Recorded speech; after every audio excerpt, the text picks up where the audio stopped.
বাঁধাকপি তো অনেকভাবেই খেয়েছো, এইভাবে একবার ট্রাই করে দেখতে পারো। সম্পূর্ণ নিরামিষ একটা রেসিপি। নমস্কার বন্ধুরা, আপনারা দেখছেন কুকিং হাউস অফ অনিমা। আজকে একটা নিরামিষ রেসিপি নিয়ে তোমাদের সাথে চলে এসেছি। তার জন্য দেখো, এখানে শিম নিয়েছি, বাঁধাকপি নিয়েছি, টমেটো নিয়েছি আর আলু নিয়েছি। এর সাথে আরও দুটো সবজি পড়বে, তোমরা দেখতে থাকো। আর এই আলুগুলো খোসাগুলো পুরো ওঠেনি, নতুন আলু তো, সেই জন্য শিমগুলোকে দেখো এইভাবে টুকরো টুকরো করে কেটে নিয়েছি। বাঁধাকপিটাও ঠিক এইভাবে কেটে নিয়েছি। একদম ইজি প্রসেস, খুব হেলদি রেসিপি। ভাত রুটি দুটোর সাথেই দারুণ লাগে খেতে। প্লিজ তোমরা স্কিপ করো না, একদম ওয়াচ টাইম হচ্ছে না। ভিডিওটি সম্পূর্ণ দেখার অনুরোধ করছি প্লিজ। আর ভিডিও দেখার শুরুতে একটা লাইক করার অনুরোধ রইল। তাহলে তোমরা দেখতে থাকো। এদিকে দেখো, একটা কড়াই বসিয়ে দিয়েছি। আর এখানে যে দুটো সবজির কথা বলছিলাম, দেখো মিষ্টি কুমড়ো আর বেগুন আমি কেটে নিয়েছি।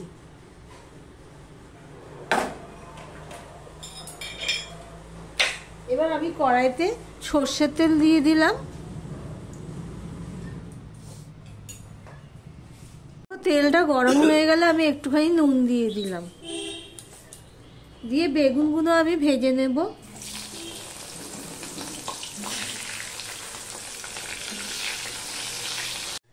দেখো, বেগুনটা এইভাবে লাল লাল করে ভেজে আমি তুলে নিয়েছি। এবার ওই তেলেই আমি মিষ্টি কুমড়োটাও ভেজে নেব।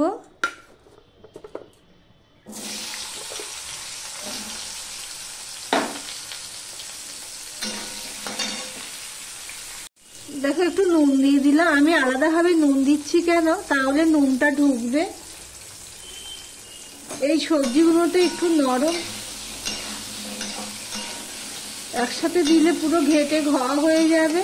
এবার পরে দিলে কি হবে, নুনটা ঢুকবে না, তাই জন্য আমি একটু নুন দিয়ে দিয়েছি। এই পর্যন্ত যারা ভিডিওটি দেখছো, লাইক দিয়ে কন্টিনিউ করো। দেখো বন্ধুরা, মিষ্টি কুমড়োটাও ভাজা হয়ে গেছে, সেটাও আমি এই বাটিটার মধ্যে তুলে নিচ্ছি। ভাজাতেই মোটামুটি সিদ্ধ হয়ে এসছে। বেগুনটা তো ভাজাতেই সিদ্ধ হয়ে গেছে।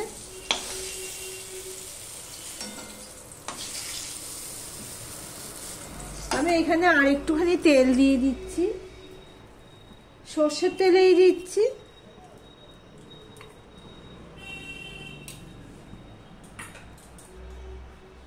এবারে দিয়ে দিলাম হাফ চামচের মতন পাঁচফোড়ন, দিয়ে দিলাম একটা তেজপাতা। আমি এখানে নুন দিয়ে দিচ্ছি, কারণ এখানে কাঁচা লঙ্কা দিলাম 4টে, আর দিয়ে দিলাম আদা, সেই জন্যই আমি নুনটা দিলাম। আদা কাঁচা লঙ্কা দিলে তেল ছেটে। দিয়ে ফোড়নটা আমি ভালো করে করে নেব।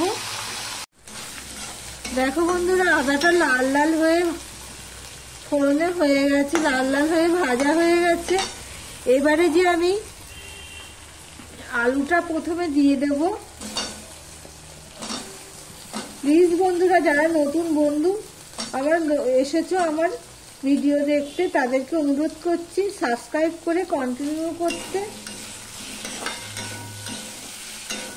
আমি আলুটা দিয়ে একটুখানি কষিয়ে নেব 2 মিনিটের মতো। দেখো, আমি ঢাকা দিয়ে রেখেছিলাম, 2 মিনিট পর আসলাম তোমাদের সামনে।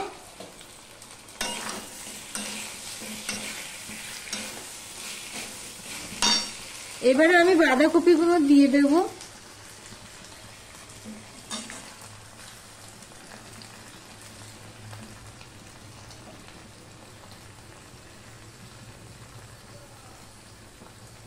শিমটা আমি পরে দেবো, কেননা শিমটা তাড়াতাড়ি সিদ্ধ হয়ে যাবে, কচি শিম তো।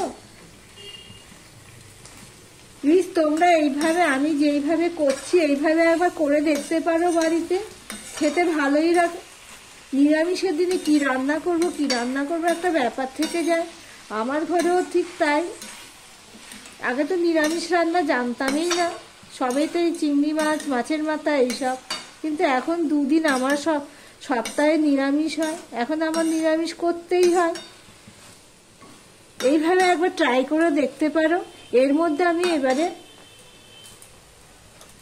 গুঁড়ো লঙ্কার ব্যবহার এখানে আমি করব না। হাফ চামচের মতন আমি জিরের গুঁড়ো দিয়ে দিলাম, হাফ চামচ ধনের গুঁড়ো দিয়ে দিলাম, আর দিয়ে দিলাম হলুদ।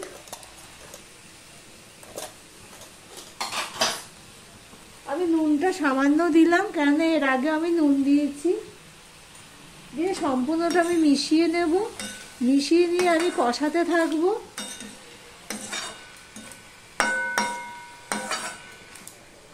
আমি ঢাকা দিয়ে দিলাম। বন্ধুরা 4-5 মিনিট পর তারপর আসলাম। ঢাকা দেওয়াই ছিল, গ্যাসের ফ্লেমটা একদম সিম করা ছিল, লো করা ছিল। মাঝে এসে আমি দুবার এভাবে নেড়ে দিয়েছি, নাহলে তো নিচে লেগে যেতে পারে কড়াইয়ের গায়ে। এবারে আমি শিমটা দিয়ে দিচ্ছি।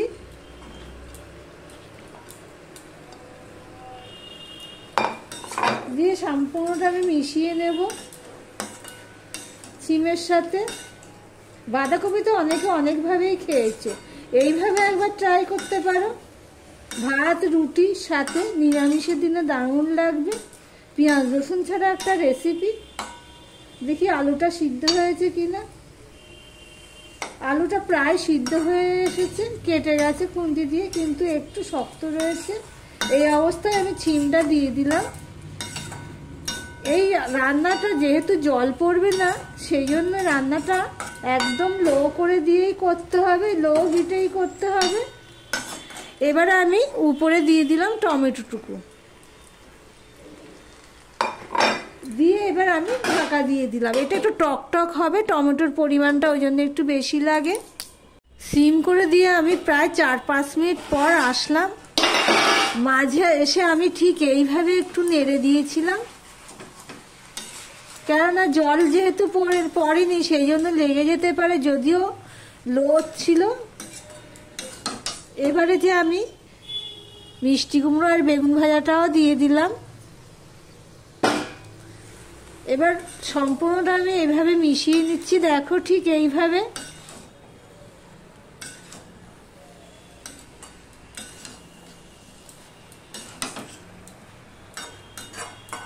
খুব সুন্দর হয় খেতে, তোমরা একবার ট্রাই করে দেখতে পারো বাড়িতে। আবার ঢাকা দিয়ে দিলাম। দেখো বন্ধুরা, ঢাকা দিয়েই আমি রেখেছিলাম। মাঝে এসে একবার উপর নিচ করে দিয়েছি সবজিটাকে।